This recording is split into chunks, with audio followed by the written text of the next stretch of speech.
আমি আজি দশম শ্ৰেণীৰ পোহৰ প্ৰতিফলন প্ৰতিসৰণ এই অধ্যায়টোৰ আৰু এটা ক্লাছ আলোচনা কৰোঁ। আগৰ ক্লাছত আমি ইতিমধ্যে কি কৰিছোঁ, ৰশ্মি চিত্ৰ অংকনৰ ক্ষেত্ৰত থকা নিয়মকেইটাৰ বিষয়ে আমি আলোচনা কৰিছোঁ। গতিকে সেই নিয়মৰ আধাৰত আজি আমি অৱতল দাপোণত প্ৰতিবিম্বৰ গঠন ৰশ্মি চিত্ৰৰ সহায়ত আলোচনা কৰিম। তাৰ কাৰণে আমি কেইটামান লক্ষ্যবস্তুৰ নিৰ্দিষ্ট অৱস্থানৰ বিষয়ে দ্বাৰা অৱতল দাপোণত প্ৰতিবিম্বৰ গঠনটো ৰশ্মি চিত্ৰৰ দ্বাৰা অংকন কৰিম। প্ৰথমতে ধৰি লৈছোঁ লক্ষ্যবস্তুটো অসীমত আছে, তেতিয়াহ'লে কি হ'ব, এইখন যদি অৱতল দাপোণ হয়, এইডাল হ'ল মুখ্য অক্ষ, এইটো হৈছে মেৰু, এইটো হৈছে ভাস্কেন্দ্ৰ আৰু এইটো ফকাচ বিন্দু। এতিয়া লক্ষ্যবস্তুটো অসীমত যদি থাকে, তেতিয়াহ'লে অসীমৰ পৰা যিবিলাক ৰশ্মি আহি দাপোণত পৰিব, সেই ৰশ্মিবিলাক মুখ্য অক্ষৰ সমান্তৰালভাৱে আহিব। গতিকে মুখ্য অক্ষৰ সমান্তৰালভাৱে অহা ৰশ্মিবিলাক আমি আগৰ অধ্যায়তে আলোচনা কৰিছোঁ, প্ৰতিফলনৰ পিছত ফকাছৰ মাজেৰে পাৰ হৈ যাব। গতিকে ইয়াতে প্ৰতিফলিত ৰশ্মিটো ফকাছৰ মাজেৰে পাৰ হৈ গৈছে। গতিকে এইটো হৈছে প্ৰতিফলিত ৰশ্মি। আৰু এটা ৰশ্মি সমান্তৰালভাৱে আপতিত হয় আমি দেখুৱাওঁ, এইটো ৰশ্মিও প্ৰতিফলনৰ পিছত ফকাছৰ মাজেৰে পাৰ হৈ যাব। গতিকে এতিয়া আমি কি দেখিছোঁ, আগৰ ক্লাছতে আমি আলোচনা কৰিছোঁ যে যেতিয়া প্ৰতিফলিত ৰশ্মিবিলাকে কোনো এটা বিন্দুত কটাকটি কৰিব, সেই বিন্দুটোতে লক্ষ্যবস্তুৰ প্ৰতিবিম্বটো গঠন হ'ব। আমি সেই স্থানতে প্ৰতিবিম্বটো পাম। তাৰোপৰি প্ৰতিবিম্বৰ অৱস্থানটো নিশ্চিত কৰিবলৈ আমি দুটা ৰশ্মি চিত্ৰ অংকন কৰিলেই যথেষ্ট হয়। এই ৰশ্মি দুটাৰ প্ৰতিফলনৰ পিছত যি দুটা প্ৰতিফলিত ৰশ্মিয়ে যিটো বিন্দুত কটাকটি কৰিব, সেই বিন্দুটোতে আমি প্ৰতিবিম্বটো নিশ্চিত কৰিব পাৰোঁ। গতিকে ইয়াতে আমি দুটা আপতিত ৰশ্মি কনচিডাৰ কৰি লৈ তাৰ প্ৰতিফলিত ৰশ্মি দুটাই কি কৰিছে, ফকাচ বিন্দুত যিহেতু কটাকটি কৰিছে, গতিকে ইয়াতে আমি প্ৰতিবিম্বৰ অৱস্থানটো নিশ্চিত কৰিব পাৰোঁ। গতিকে ইয়াতে প্ৰতিবিম্বটো ক'ত গঠন হ'ব, ফকাছত। গতিকে লক্ষ্যবস্তু যদি অসীমত থাকে, তেতিয়াহ'লে অৱতল দাপোণৰ কাৰণে প্ৰতিবিম্বটো ফকাছত গঠন হ'ব। এইটো হৈছে অৱস্থান, ই দাপোণৰ সন্মুখৰ ফালে থাকিব। আৰু প্ৰকৃতিৰ সম্পৰ্কে ক'বলৈ হ'লে কি হ'ব, এই প্ৰতিবিম্বটো সৎ হ'ব, ওলোটা হ'ব, অতিশয় সংকুচিত হ'ব। গতিকে প্ৰতিবিম্বৰ প্ৰকাৰ আৰু অৱস্থানৰ কথা ক'বলৈ গ'লে আমি এনেকৈ ক'ব পাৰিম যে অসীমত থকা লক্ষ্যবস্তু এটাৰ কাৰণে অৱতল দাপোণত প্ৰতিবিম্বটো দাপোণৰ সন্মুখত ফকাচ বিন্দুত গঠন হ'ব, ই সৎ হ'ব, সংকুচিত হ'ব আৰু ওলোটা হ'ব। ঠিক তেনেদৰে অন্য এটা অৱস্থানৰ কাৰণে যদি আমি ৰশ্মি চিত্ৰ অংকন কৰোঁ, য'ত লক্ষ্যবস্তুটো ফকাছত আছে বুলি আমি ধৰি লওঁ, তেতিয়াহ'লে কি হ'ব, মেৰু, ভাস্কেন্দ্ৰ আৰু ফকাচ বিন্দুটো আমি চিহ্নিত কৰি লওঁ, লৈ আমি ফকাছত লক্ষ্যবস্তুটো স্থাপন কৰিছোঁ। কৰিলে ইয়াতে এটা ৰশ্মি সমান্তৰালভাৱে যদি দাপোণত আপতিত হয়, তেতিয়াহ'লে ই ফকাছৰ মাজেৰে প্ৰতিফলিত হ'ব। এইটো হৈছে প্ৰতিফলিত ৰশ্মি। আৰু এটা ৰশ্মি যদি ভাস্কেন্দ্ৰৰ দিশত দাপোণত আপতিত হয়, তেতিয়াহ'লে আমি আগৰ ক্লাছতে আলোচনা কৰা নিয়ম অনুসৰি ভাস্কেন্দ্ৰৰ অভিমুখী এই ৰশ্মিটো ভাস্কেন্দ্ৰৰ মাজেৰে প্ৰতিফলিত হৈ গুচি যাব। গতিকে ইয়াত আমি কি দেখিছোঁ, দুয়োটা প্ৰতিফলিত ৰশ্মি সমান্তৰালভাৱে প্ৰতিফলিত হৈ গৈছে। গতিকে ইহঁতক আমি কটাকটি কৰা দেখুৱাব নোৱাৰোঁ। গতিকে সেইটো কাৰণত আমি কি ক'ব পাৰিম যে ফকাছত অৱস্থিত এটা লক্ষ্যবস্তুৰ কাৰণে প্ৰতিবিম্বটো অসীমত গঠন হ'ব, কাৰণ আমি তাক অৱস্থানটো আমি অংকন কৰি দেখুৱাব নোৱাৰোঁ। কিন্তু প্ৰতিবিম্বটো বিবৰ্ধিত হ'ব, ওলোটা হ'ব আৰু সৎ প্ৰতিবিম্ব হ'ব। গতিকে ফকাছত অৱস্থিত লক্ষ্যবস্তুৰ কাৰণে অৱতল দাপোণৰ ক্ষেত্ৰত দাপোণৰ সন্মুখত অসীমত প্ৰতিবিম্ব গঠন হ'ব, প্ৰতিবিম্বটো সৎ হ'ব, বিবৰ্ধিত হ'ব আৰু ওলোটা হ'ব। ঠিক একেদৰে আমি অন্য এটা পজিশ্যনৰ কাৰণে যদি চাওঁ, য'ত লক্ষ্যবস্তুটো ভাস্কেন্দ্ৰত থাকে বুলি ধৰি লওঁ, তেতিয়াহ'লে আমি তাৰ ৰশ্মি চিত্ৰটো এনেকুৱা ধৰণে অংকন কৰিব পাৰোঁ। লক্ষ্যবস্তুটো ভাস্কেন্দ্ৰত আছে, গতিকে সমান্তৰালভাৱে আপতিত ৰশ্মি এটা ফকাছৰ মাজেৰে পাৰ হৈ যাব। আৰু এটা ৰশ্মি ফকাছৰ মাজেৰে আপতিত হ'লে সি আগতে আমি আলোচনা কৰা নিয়ম অনুসৰি ই মুখ্য অক্ষৰ সমান্তৰালভাৱে প্ৰতিফলিত হ'ব। গতিকে দুইটা ৰশ্মি ইয়াতে কটাকটি কৰিছে, গতিকে আমি ইয়াতে প্ৰতিবিম্বটো অংকন কৰিব পাৰোঁ। গতিকে ইয়াত আমি কি দেখিছোঁ, লক্ষ্যবস্তু যদি ভাস্কেন্দ্ৰত আছে তেতিয়াহ'লে গঠন হোৱা প্ৰতিবিম্বটো অৱস্থান ভাস্কেন্দ্ৰতে হ'ব, ই ওলোটা হ'ব আৰু ই লক্ষ্যবস্তুৰ সমান আকাৰৰ হ'ব। গতিকে এই ক্ষেত্ৰত প্ৰতিবিম্বৰ প্ৰকৃতিৰ অৱস্থান কি হ'ব, দাপোনৰ সন্মুখত ভাস্কেন্দ্ৰত গঠন হ'ব, সৎ প্ৰতিবিম্ব হ'ব, লক্ষ্যবস্তুৰ সমান হ'ব আৰু ওলোটা হ'ব।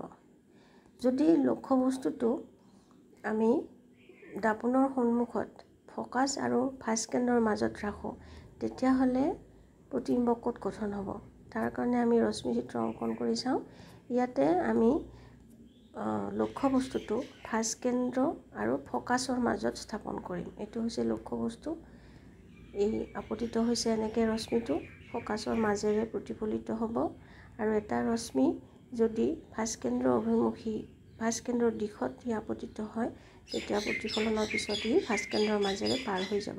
গতিকে ইয়াতে ৰশ্মি চিত্ৰ কটাকটি কৰা বিন্দুটোত আমি প্ৰতিবিম্বটো অংকন কৰিছোঁ। তো ইয়াত আমি কি দেখিছোঁ যে ভাস্কেন্দ্ৰ আৰু ফকাছৰ মাজত অৱস্থিত লক্ষ্যবস্তুৰ কাৰণে প্ৰতিবিম্বটো ভাস্কেন্দ্ৰৰ বাহিৰত গঠন হ'ব, ই ওলোটা হ'ব, দাপোনৰ সন্মুখত গঠন হ'ব, সৎ হ'ব কিন্তু বিবৰ্ধিত হ'ব, অৰ্থাৎ এই লক্ষ্যবস্তুতকৈ আকাৰত ডাঙৰ হ'ব। সেইখিনি হৈছে লক্ষ্যবস্তুৰ ভাস্কেন্দ্ৰ আৰু ফকাছৰ মাজত থাকিলে প্ৰতিবিম্বৰ অৱস্থান আৰু প্ৰকৃতি। যদি লক্ষ্যবস্তুটো ফকাছ আৰু মেৰুৰ মাজত থাকে তেতিয়াহ'লে কি হ'ব, তেনেকুৱা অৱস্থাত আমি ৰশ্মি চিত্ৰ অংকন কৰিলে দেখিম যে যদি লক্ষ্যবস্তুটো ফকাছ আৰু মেৰুৰ মাজত থাকে তেতিয়াহ'লে এইটো ৰশ্মি ভাস্কেন্দ্ৰৰ দিশত আপতিত হৈছে, গতিকে ই ভাস্কেন্দ্ৰৰ মাজেৰে প্ৰতিফলিত হ'ব। অন্য এটা ৰশ্মি আমি যদি মেৰু অভিমুখী হয়, যদি দাপোনৰ মেৰুত আপতিত হয় তেতিয়াহ'লে আগতে আলোচনা কৰা নিয়ম অনুসৰি ই আপতিত কোণৰ সমান কোণ মুখ্য অক্ষৰ লগত গঠন কৰি ই প্ৰতিফলিত হ'ব। ইয়াত আমি দেখিছোঁ দুইটা প্ৰতিফলিত ৰশ্মি এইটো সিটোৰ পৰা আঁতৰি গৈছে, গতিকে ই দাপোনৰ সন্মুখত কটাকটি কৰিব নোৱাৰে। এনেকুৱা অৱস্থাত আমি যদি প্ৰতিফলিত ৰশ্মি দুটা দাপোনৰ পিছফালে বঢ়াই দিওঁ তেতিয়াহ'লে ই এটা বিন্দুত লগ লগা যেন অনুভৱ হয়, গতিকে এই বিন্দুটোত আমি প্ৰতিবিম্বটো অংকন কৰিব পাৰোঁ। এতিয়া দাপোনৰ পিছফালে যিহেতু সঁচাকৈ প্ৰতিফলিত ৰশ্মি দুটা লগালগি হোৱা নাই, আমি তাক অংকনহে কৰিছোঁ, অনুমানহে কৰিছোঁ, সেইকাৰণে সেই বিন্দুটোত যিটো প্ৰতিবিম্ব গঠন হোৱা বুলি আমি কৈছোঁ সেই প্ৰতিবিম্বটো অসৎ প্ৰতিবিম্ব হ'ব, কিন্তু ই থিয় হ'ব আৰু লক্ষ্যবস্তুতকৈ বহু গুণে বেছি ডাঙৰ হ'ব। গতিকে প্ৰতিবিম্বৰ অৱস্থান আৰু প্ৰকৃতিটো কেনেকুৱা হ'ব, যদি লক্ষ্যবস্তুটো ফকাছ আৰু মেৰুৰ মাজত থাকে তেনেকুৱা ক্ষেত্ৰত অৱতল দাপোনৰ বাবে দাপোনৰ পিছফালে বিবৰ্ধিত অসৎ আৰু থিয় প্ৰতিবিম্ব এটা সৃষ্টি হ'ব। অন্য এটা অৱস্থানৰ ক্ষেত্ৰত কি হ'ব, যদি লক্ষ্যবস্তু ভাস্কেন্দ্ৰ আৰু অসীমৰ মাজত থাকে তেতিয়াহ'লে আমি প্ৰতিবিম্বৰ অৱস্থানটো কেনেকুৱা দেখিম, ভাস্কেন্দ্ৰ আৰু অসীমৰ মাজত লক্ষ্যবস্তুটো অৱস্থিত, অৰ্থাৎ ভাস্কেন্দ্ৰৰ বাহিৰত। তেতিয়া কি হ'ব, সমান্তৰালভাৱে আপতিত ৰশ্মিটো ফকাছৰ মাজেৰে পাৰ হৈ গ'ল আৰু এটা ৰশ্মি যদি ভাস্কেন্দ্ৰৰ মাজেৰে গৈ দাপোনত আপতিত হৈছে তেতিয়াহ'লে ই কি হ'ব, আকৌ অহা বাটেৰে উভতি প্ৰতিফলিত হ'ব। গতিকে ইয়াতে কটাকটি কৰা বিন্দুটোত আমি প্ৰতিবিম্বটো অংকন কৰিছোঁ। ইয়াতে আমি কি দেখিছোঁ, যিটো প্ৰতিবিম্ব গঠন হৈছে সেই প্ৰতিবিম্বটো ভাস্কেন্দ্ৰ আৰু ফকাছৰ মাজত গঠন হৈছে আৰু ই লক্ষ্যবস্তুতকৈ সৰু। গতিকে ইয়াৰ পৰা আমি দেখিছোঁ যদি লক্ষ্যবস্তুটো ভাস্কেন্দ্ৰৰ বাহিৰত যদি অৱস্থিত হয় তেনেকুৱা ক্ষেত্ৰত অৱতল দাপোনৰ কাৰণে প্ৰতিবিম্বটো ভাস্কেন্দ্ৰ আৰু ফকাছৰ মাজত গঠন হয়, ই ওলোটা হয়, সৎ হয় আৰু সংকুচিত হয়, ই লক্ষ্যবস্তুতকৈ আকাৰত সৰু হয়। গতিকে এইটো হৈছে প্ৰতিবিম্বৰ অৱস্থান আৰু প্ৰকৃতি। ই সদায় দাপোনৰ সন্মুখত গঠন হ'ব, সৎ হ'ব আৰু ওলোটা হ'ব। গতিকে এই ছয়টা লক্ষ্যবস্তুৰ এই ছয়টা অৱস্থানৰ কাৰণে আমি অৱতল দাপোনত ৰশ্মি চিত্ৰ অংকন কৰি প্ৰতিবিম্ব গঠনটো দেখুৱালোঁ। আৰু আটাইকেইটা ৰশ্মি চিত্ৰ অংকন কৰাৰ পিছত আমি দেখিলোঁ যে মাত্ৰ এটা অৱস্থানৰ কাৰণে য'ত লক্ষ্যবস্তুটো ফ'কাছ আৰু মেৰুৰ মাজত অৱস্থিত হয়, অকল সেই অৱস্থানটোৰ কাৰণেহে আমি অৱতল দাপনৰ কাৰণে অসৎ, থিয় আৰু বিবৰ্ধিত প্ৰতিবিম্ব দেখিবলৈ পাওঁ। বাকী অন্য সকলো পজিশ্যনৰ কাৰণেই অৱতল দাপনে সদায় সৎ প্ৰতিবিম্বই গঠন কৰিব আৰু সি ওলোটা প্ৰতিবিম্ব দেখুৱাব। তাৰোপৰি তাৰ প্ৰতিবিম্বটোৰ আকাৰটো নিৰ্ভৰ কৰিব লক্ষ্যবস্তুটো দাপনৰ পৰা কিমান দূৰত অৱস্থিত সেই তাৰ ওপৰত নিৰ্ভৰ কৰি প্ৰতিবিম্বটোৰ আকাৰটো আমি নিৰূপণ কৰিব পাৰোঁ। গতিকে এইখিনি হৈছে অৱতল দাপনৰ ক্ষেত্ৰত লক্ষ্যবস্তু আৰু প্ৰতিবিম্বৰ অৱস্থান, যিটো আমি ৰশ্মি চিত্ৰ সহায়ত এনেকুৱা ধৰণে অংকন কৰিব পাৰোঁ। এতিয়া আমি চাম উত্তল দাপনৰ ক্ষেত্ৰত ৰশ্মি চিত্ৰ অংকন কৰি কেনেকৈ প্ৰতিবিম্ব গঠনটো আমি দেখুৱাব পাৰোঁ। ইয়াৰ বাবে আমি দুটা অৱস্থান কনচিডাৰ কৰিলে হয়, য'ত প্ৰথমতে আমি ধৰিছোঁ লক্ষ্যবস্তুটো অসীমত আছে বুলি ধৰি লৈছোঁ। গতিকে ইয়াতে এইখন উত্তল দাপন, এইখন হৈছে মুখ্য অক্ষ। ইয়াৰ পৰা আমি মেৰু, ফাঁচকেন্দ্ৰ আৰু ফ'কাছ পালোঁ। তাৰপিছত লক্ষ্যবস্তুটো অসীমত আছে বুলি ধৰি ল'লে আপতিত ৰশ্মিবিলাক মুখ্য অক্ষৰ সমান্তৰালভাৱে আপতিত হৈ এনেধৰণে প্ৰতিফলিত হ'ব। আৰু এটা আপতিত ৰশ্মি এনেধৰণে প্ৰতিফলিত হ'ল। এতিয়া আমি দেখিছোঁ যে প্ৰতিফলিত ৰশ্মিবিলাক দাপনৰ সন্মুখত লগালগি হ'ব নোৱাৰে। তেনেকুৱা ক্ষেত্ৰত কি হ'ব, আমি যদি প্ৰতিফলিত ৰশ্মিবিলাক দাপনৰ পিছফালে বঢ়াই দিওঁ, তেতিয়াহ'লে আমি দেখিম ই ফ'কাছ বিন্দুত কটাকটি কৰিছে। গতিকে ইয়াৰ পৰা আমি কি দেখুৱাব পাৰোঁ যে ফ'কাছত কি হ'ব, প্ৰতিবিম্বটো গঠন হ'ব। গতিকে ইয়াতে আমি প্ৰতিবিম্ব গঠনটো দেখুৱাব পাৰোঁ। গতিকে ইয়াতে কি হ'ব, লক্ষ্যবস্তু অসীমত থাকিলে উত্তল দাপনৰ কাৰণে প্ৰতিবিম্বটো দাপনৰ পিছফালে গঠন হ'ব।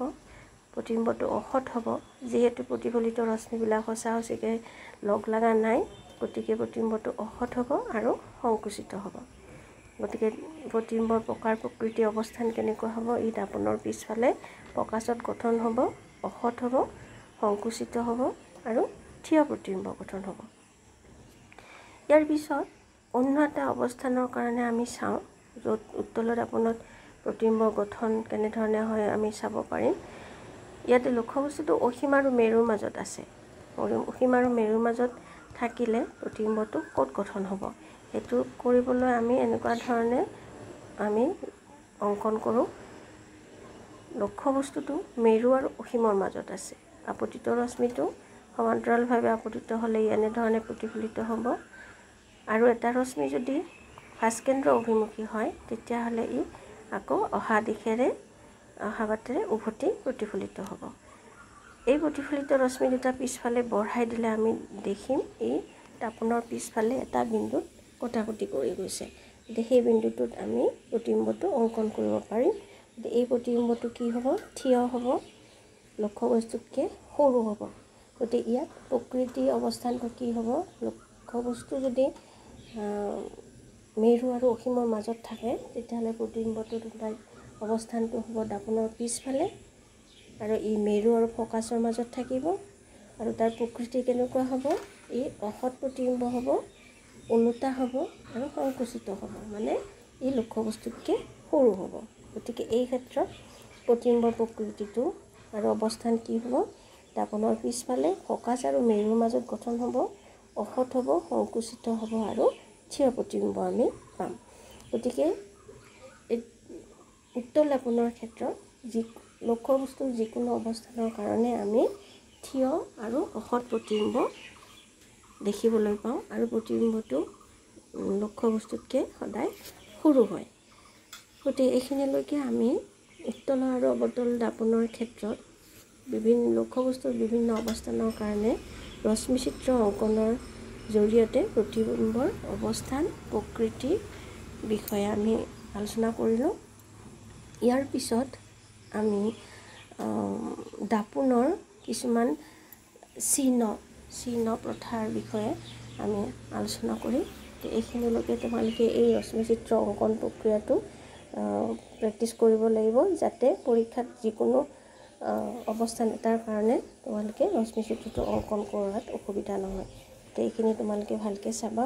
কিবা অসুবিধা থাকিলে কমেণ্টত সুধিব পাৰিবা আৰু বাকীখিনি বুজিবলৈ চেষ্টা কৰিবা।